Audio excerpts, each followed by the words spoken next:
So welcome to my audition tape for the next great baker, and I'm going to show you around my shop.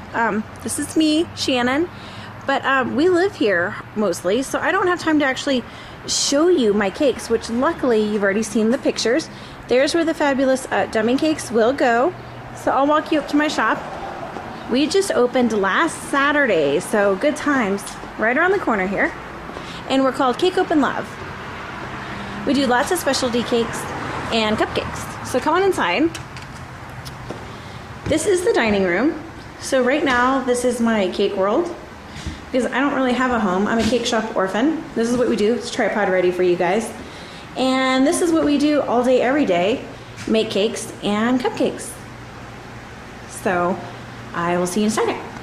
Hi, my name is Shannon. I am 33 and I am a cake shop owner. And we have just opened our shop this past Saturday, so we do not have time to make the fancy video like on season 1. So I'm going to read you the questions and give you our answers because that's what we can do right now because we're a little strapped for time. So how would I describe my personality?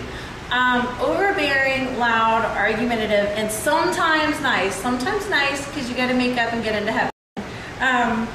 How would my friends describe me? Am I a tough critic? The same way I describe myself, kind of mean. I have my ways of doing things is what I've been told. I'm a perfectionist and a perfectionist and a perfectionist, so that's what I do. My best and worst quality, yeah, my perfectionism and my perfectionism.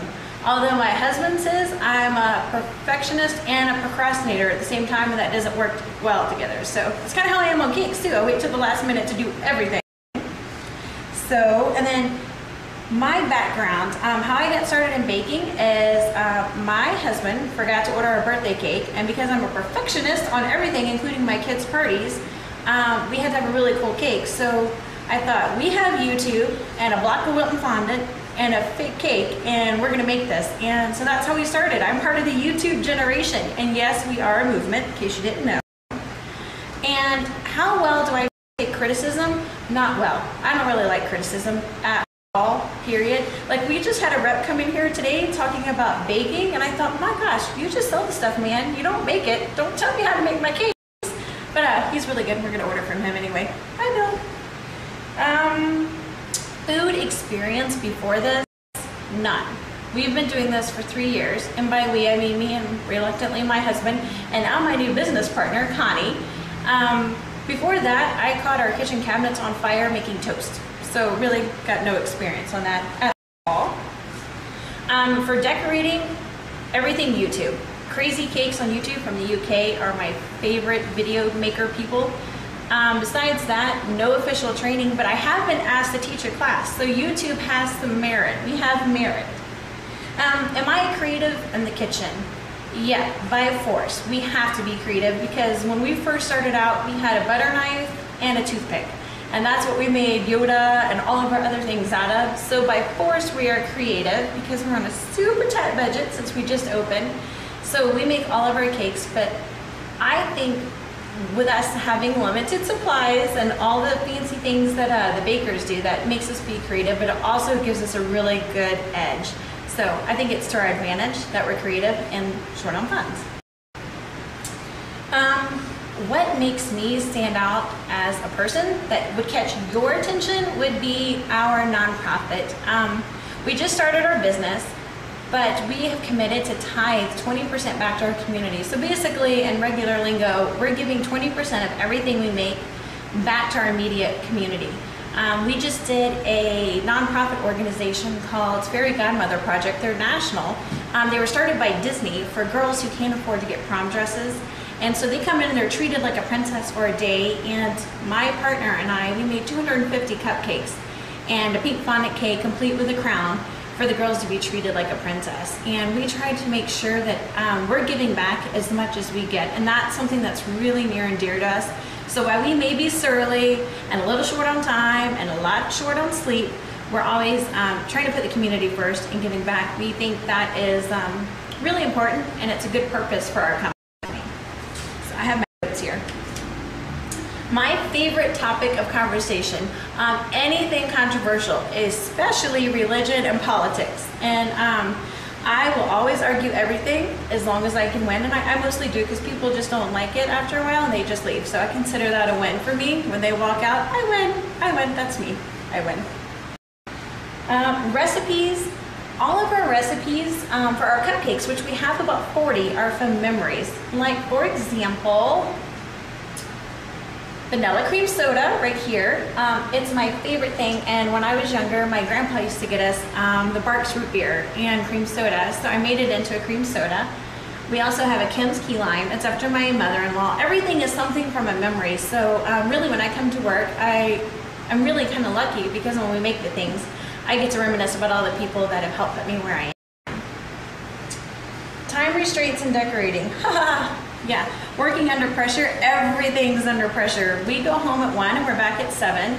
So we always have time constraints because, yeah, we're never home. Like on my laundry, that's a time constraint. I know it's not cake related, but you gotta look cute when you're making the cakes, and we can't really so much look cute because we're under time constraints. But for cakes, it's the same way. There's 2 of us here and only 1 person that helps out with cakes. So as we're getting our orders, everything's under the gun. But I think you work better under the gun. You get creative, you try to find ways to make things faster, make them prettier. And I think I work really well under pressure. I may not be the nicest person under pressure, but I like how it turns out at the end. Competitive. Oh my gosh, yes. My old boss said that I compete on everything, and I once had an imaginary competition with the old lady that lived across the street from me. She had no idea, but I had an imaginary gardening competition with her, which I won, by the way. But yeah, so we probably spent $300 that year on flowers. I totally knocked the socks off her, but she had no idea we were competing. It was great. Hi, June. Stressful situations. We have 2 kids. One is Tyler, one's Ethan. And for me, one of the high stress situations is when we found out our oldest son was autistic. But leading up to that point, it was 2 years of just a whole bunch of misdiagnoses, just trying to figure out what was going on, why he was different, and going to Columbus every 3 days, which for us was a pretty long drive. It was really stressful, and I cried in the car, and I cried in the parking lots, I cried at home, I cried everywhere. But I really think that no matter what happens at the cake shop, I know that I can get past that if I got past what happened with Tyler.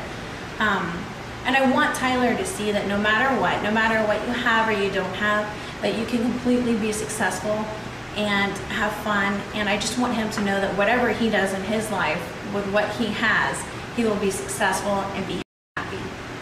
So can you stop that now? So why do I want to be on the show, and will I be competitive on the show? I want to be on the show because, 1, it's really good business for my little cake business because we're in a little bitty town and a little bitty shop on a little bitty street. So we would like a lot more people to come to our little bitty place. And second is 50 grand would be really nice. We're working on like 45 days of no sleep to get this place open, and that would make me sleep so much sweeter for the 3 hours that I get. And would I be competitive, and what would I do? Well, I once went to a nonprofit auction where I was auctioning off cakes, and I got 2nd place. That really sucks because who remembers the 2nd place cake? I don't care if it was for charity. I really wanted to beat the other place. So yeah, I would be competitive, and I would probably try to, I don't know, sneak peeks at people's things and wait to the last minute. I would totally like try to shark them and like wait to the last minute and pull out the really big guns at the very end, so maybe they could just, you know, hang back thinking it wasn't going to be big competition. So that's probably what I would try to do. I'm reading my questions now on my iPad because I didn't have a chance to write them down. And why should you pick me to be on the series? Well, they told me I would be good TV. I don't really know if that's true, but that's what she said, I would be good TV. And I think it would be really great exposure for us. And I think it'd be really fun. I want to go meet Buddy. My husband once told me, if Buddy and I both had only the toothpick and the butter knife, he thought I could beat the socks off him in decorating. So not that I'll get the chance, but I sure would like to try. So thank you for watching the video, and I'm going to try to add some cakes on at the end, but you guys have seen the pictures. You wanted to see the shop, so here's the shop, here's me, and hopefully I get a chance to see you in August. So see ya.